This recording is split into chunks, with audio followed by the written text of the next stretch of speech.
I made $127,000 in my first year of business. My second year, $14,000. Only $14,000. Same skills, same client, same work ethic. The difference? My boyfriend was helping me.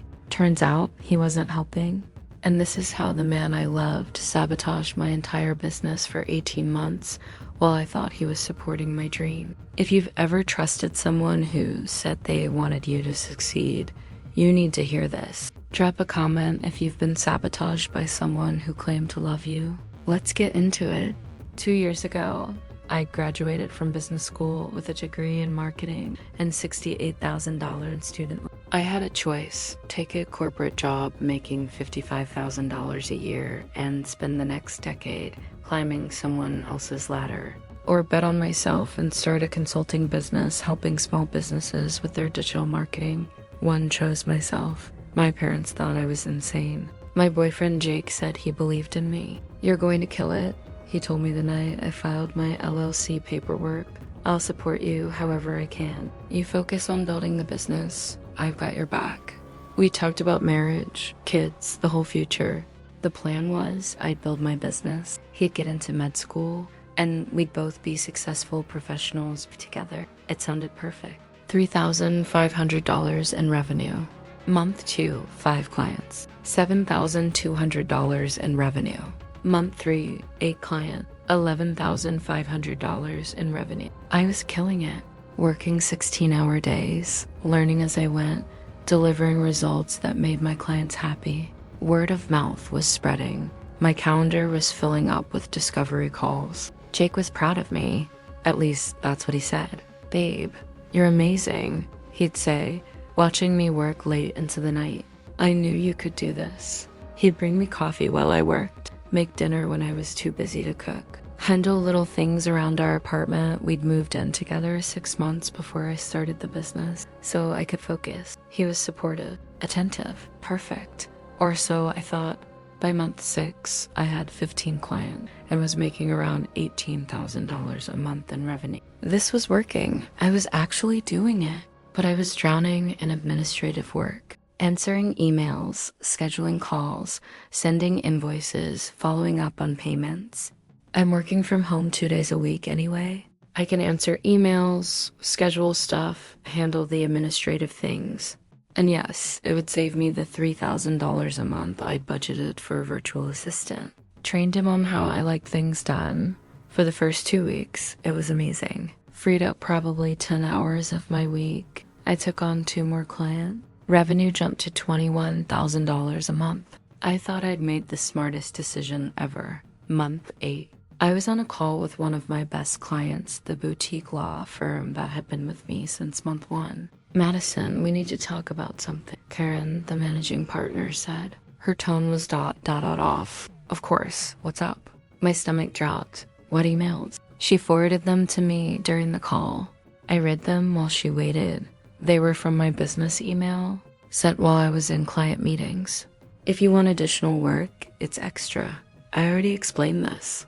"Karen, I'm so sorry. I brought someone on to help with admin tasks, and clearly there's been a miscommunication about tone. This isn't how I do business. Let me fix this." She was understanding, thank God, but I was mortified. That night, I confronted Jake. "Can we talk about client communication?" He looked genuinely confused. "Isn't that what business is? Not with clients who are paying us thousands of dollars a month?" Apologetic even. I figured it was just a learning curve. I had no idea what was actually happening. Payments would be late because Jake forgot to send invoices on time, then sent them with late fees that offended client. One client, the yoga studio owner who'd been with me since month 2, canceled her contract. "I'm sorry, Madison. I just feel like the relationship has changed. You used to be so responsive and warm, and lately it feels transactional, sometimes bordering on condescending. Why are you sending emails like this?" There's a difference between efficient and cold, Jake. This client just canceled because of how we've been communicating. One client. It's not just about retention rate, it's about relationships. These people trust me with their businesses, but things kept happening. My first year in business, I ended with $127,000 in revenue. After expenses, I netted about $87,000. I paid off $22,000 of my student loans. Then April hit. 2 clients didn't renew their contracts. One said they were going in a different direction. Another said budget constraints. Both felt sudden. May, 3 more clients canceled. All vague reasons, all apologetic but firm. I asked Jake one night, spreadsheet open on my laptop, trying to figure out where I'd lost the thread. Maybe you're just not as good as you thought, he said. I looked up, shocked. What? I've learned so much. July, 2 more cancellations. After expenses, I was netting maybe $4,500. I'd burned through my emergency fund trying to maintain my lifestyle, stopped contributing to my Roth IRA, was back to making minimum payments on my student loans. I was failing, and I didn't understand why. Now he ran a boutique consulting firm helping other businesses scale. He also insisted on direct communication with me. When I email, I want to email you directly. Is that okay? It was more than okay. It was a relief to have a client I could communicate with directly, no filter. In early October, Sam called me for our monthly strategy review.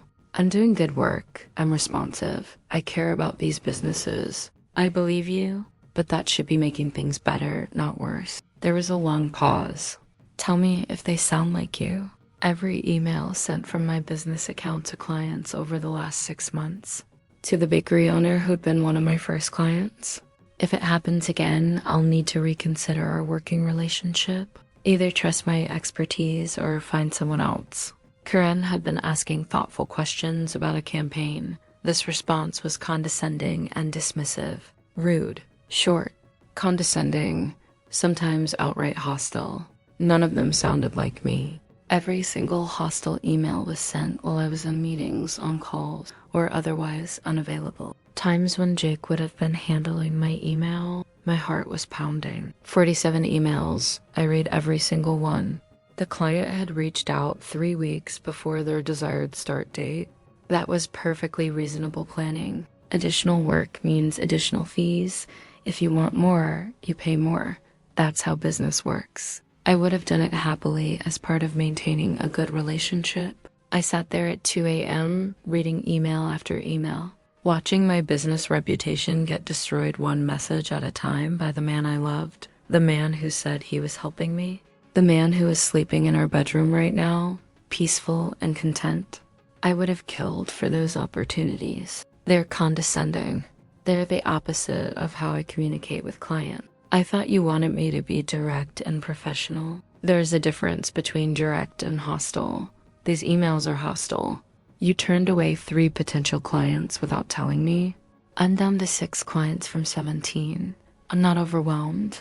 I'm failing, and you've been systematically destroying my client relationships while claiming to help me. That's a really dramatic interpretation. The calmness in his voice was chilling.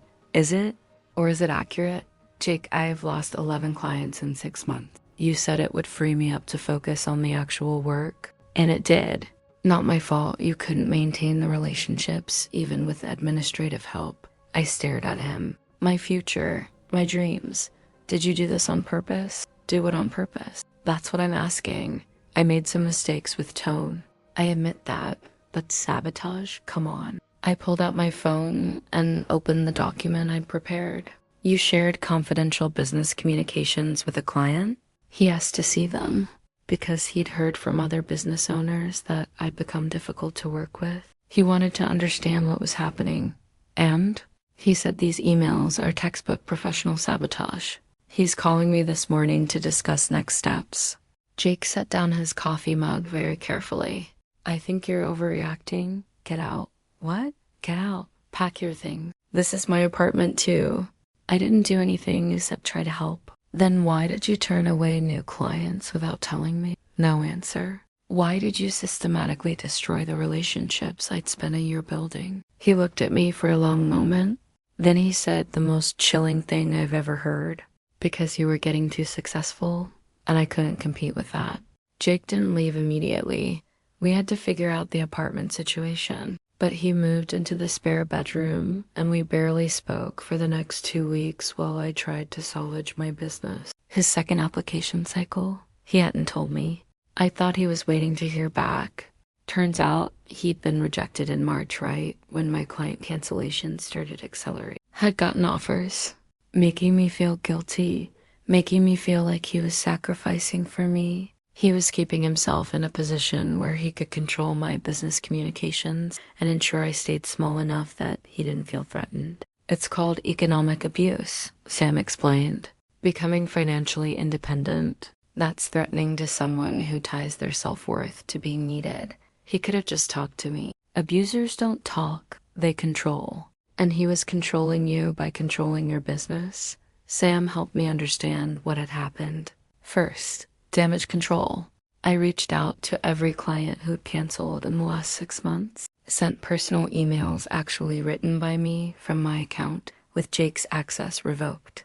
Hi, name. I wanted to reach out personally to apologize for the communication issues you experienced. I recently discovered that emails sent from my business account weren't representative of my communication style or values. No pressure, I just wanted you to know that the experience you had wasn't the business I'm building. Out of 11 clients I'd lost, 9 responded. 7 said they'd be willing to have a conversation. 5 of those 7 came back as clients within 2 months. Second, transparency. I created a policy that all major client communications would be handled directly by me, not delegated. I implemented a system where clients could verify they were communicating specifically, not an assistant. I also started being more personal in my communications, less business formal, more genuine, showing up as myself instead of trying to sound like what I thought a professional consultant should sound like. Third, building systems. I hired an actual assistant, a professional virtual assistant from a reputable company, not someone with personal ties to my life. Clear boundaries, clear scope of work, clear communication protocols. I also hired a business coach, invested $5,000 I couldn't really afford in someone who could help me scale properly. Set better boundaries and avoid the mistakes I'd made. Fourth, therapy. Because realizing the person you love deliberately sabotaged you for 18 months does a number on your trust and self-worth. I saw a therapist who specialized in financial abuse and intimate partner violence. Learned that what Jake did had a name. Learned that I wasn't stupid for not seeing it sooner. Learned how to recognize red flags. Learned how to rebuild my sense of self. The recovery wasn't fast. Month 1 after Jake left, still at 6 clients, $8,000 revenue. Month 2, 8 clients, 2 returned, $12,000 revenue. Month 3, 11 clients, $16,500 revenue. Month 6, 15 clients, $22,000 revenue. Month 12, 23 clients, $34,000 revenue. I was back, not just back to where I'd been better than I'd ever been. By the end of year 2, counting from when I started the business, I'd done $287,000 in revenue. After expenses, I netted $195,000. Year 3, $412,000 in revenue, $310,000 net. I paid off my entire $68,000 in student loans, built up a 6-month emergency fund, maxed out my Roth IRA and started a SAPE IRA. Started investing in real estate, bought a duplex, live in one unit, rent out the other. Most importantly, I rebuilt my reputation. Became known as someone who treats clients like partners, who communicates clearly and warmly, who delivers exceptional results and builds real relationships. Everything Jake tried to destroy, I rebuilt stronger than before. About a year after Jake moved out, I got a LinkedIn message from him. Hey, Madison. I know it's been a while. I've been thinking a lot about what happened. Can we talk? I owe you an apology. I didn't respond for a week. When I did, I agreed to a coffee meeting.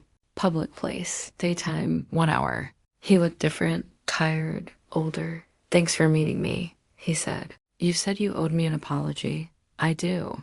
What I did to your business, I was wrong. I've been in therapy, working through some things. And I need to take accountability for how I treated you. Okay, I'm listening. I was threatened by your success. You were building something real, and I was stalling. Couldn't get into med school, working a job I hated.